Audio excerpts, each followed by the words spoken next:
Episode ini adalah bagian dari tantangan 30 hari bersuara 2022 yang diselenggarakan komunitas The Podcaster Indonesia. Hai, kamu lagi mendengarkan podcast Tanpa Solusi.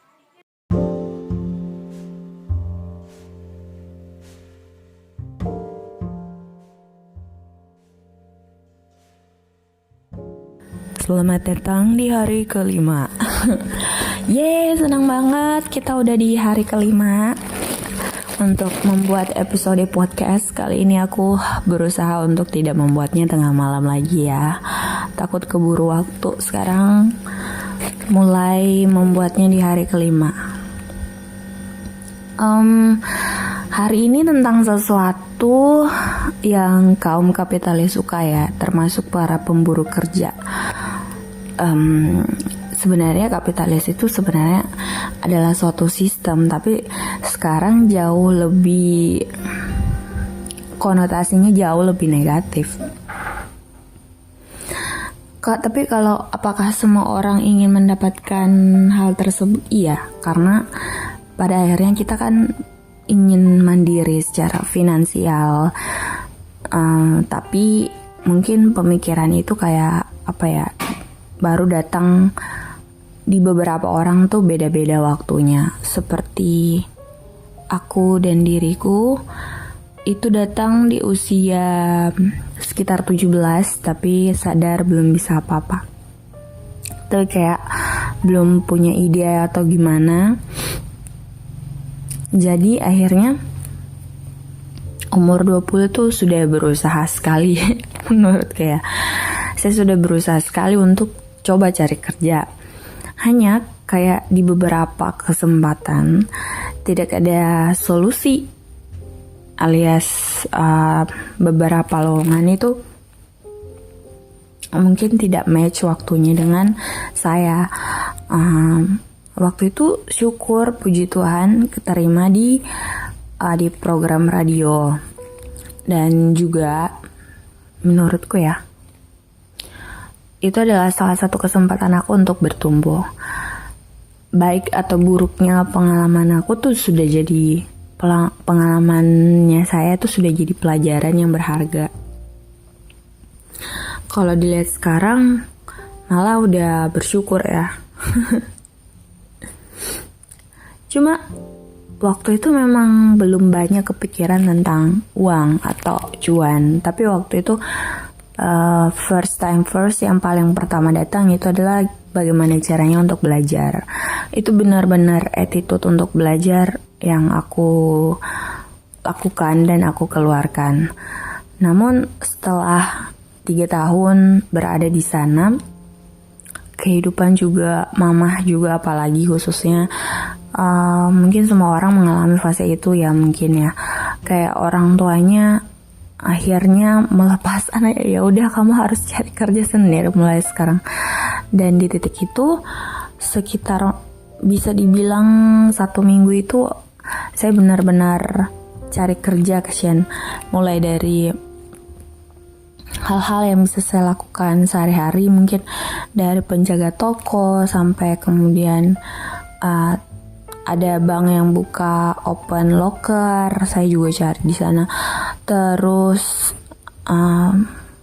pokoknya banyak. Cuma pada saat itu, pada tahun itu memang benar-benar adalah saya ingin untuk pergi jalan-jalan ya. Dalam arti bahwa saya ingin menghabiskan banyak waktu dengan keluarga. Akhirnya pada waktu itu juga dibanding saya mengejar si pekerjaan ini untuk kayak punya, otomatis kan kalau misalnya ada ini kayak kakak yang ngajak atau mungkin mama yang ngajak, akhirnya kan otomatis saya mengiyakan dong. Bukan pekerjaan saya tinggalkan sih, cuma waktu itu kayak masih lagi observasi tempat kerja tuh. Kata seniornya bilang, kalau misalnya kamu jadi, kamu harus datang di hari Senin. Tapi at the end saya tidak pernah datang.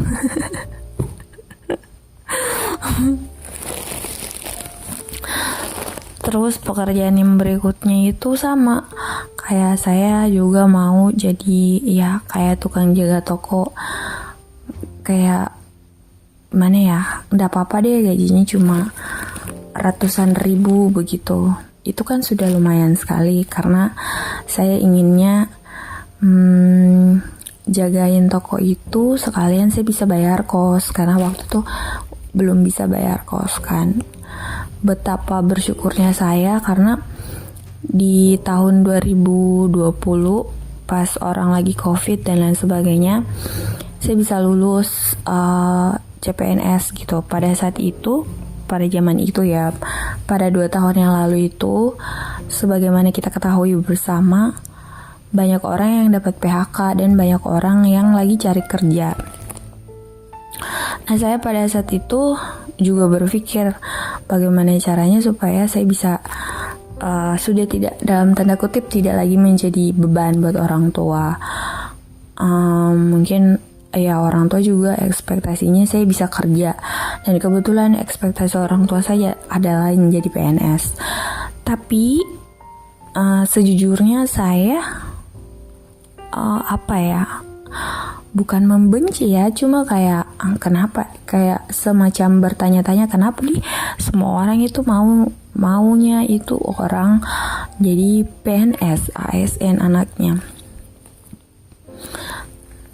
Tapi setelah ini dan saya kilas balik di tahun 2020, saya sadar kalau pada saat itu tekanan hidup memang lagi banyak dan lagi besar-besarnya.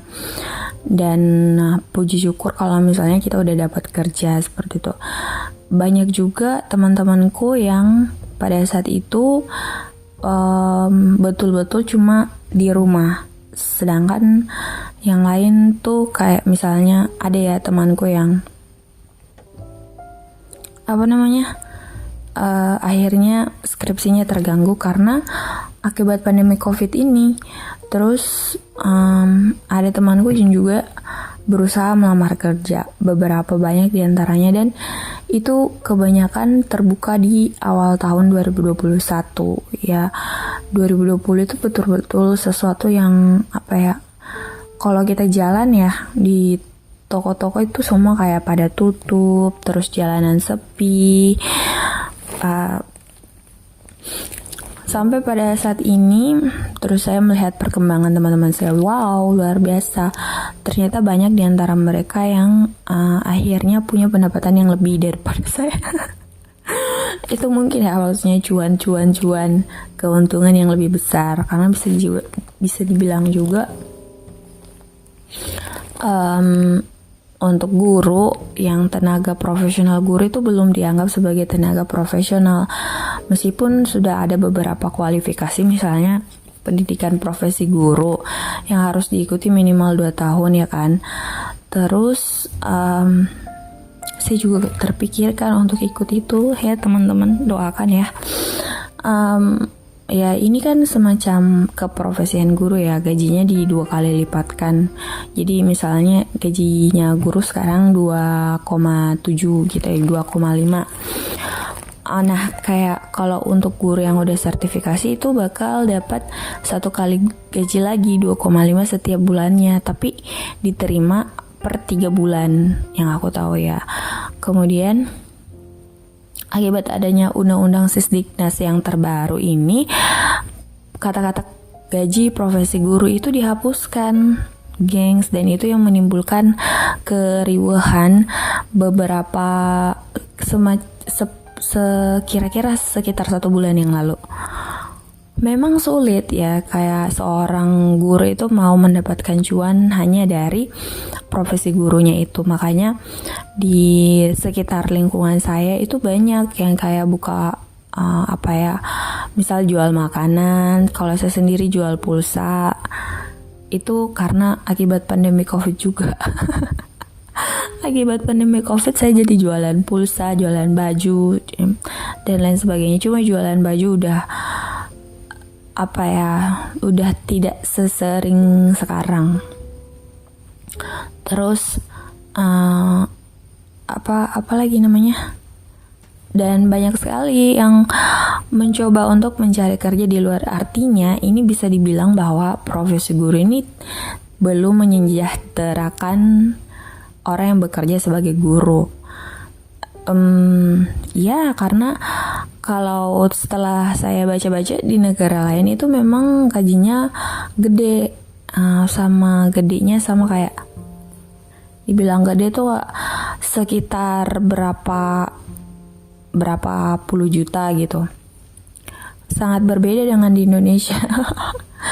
Untung-untung kalau di Indonesia seorang guru bisa dapat 30 juta ya.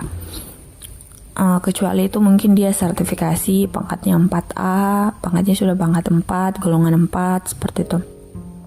Dan itu butuh waktu dan pengabdian yang sangat lama. Jangan dibilang bahwa kalau baru diterima tuh langsung ini, langsung itu, tidak ada. Saya juga terpikirnya ya bagaimana caranya supaya profesi guru ini bisa terlihat gitu.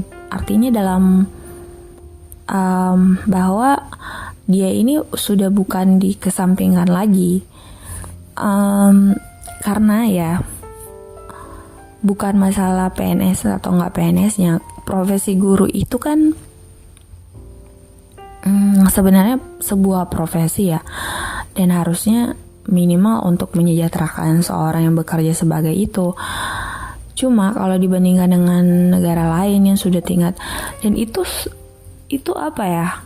Itu akan membuat orang-orang yang pintar, orang-orang yang mampu secara IPK, secara intelektual itu akan melihat profesi guru dan akan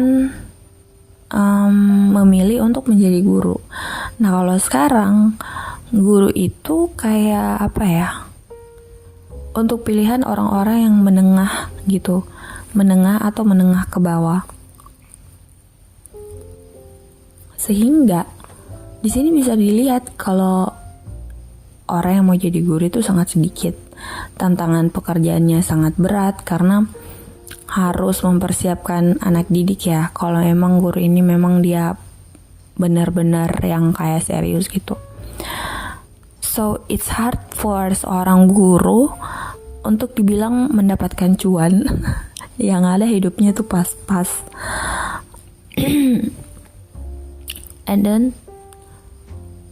apakah kita bisa? Bisa banget, tapi harus memiliki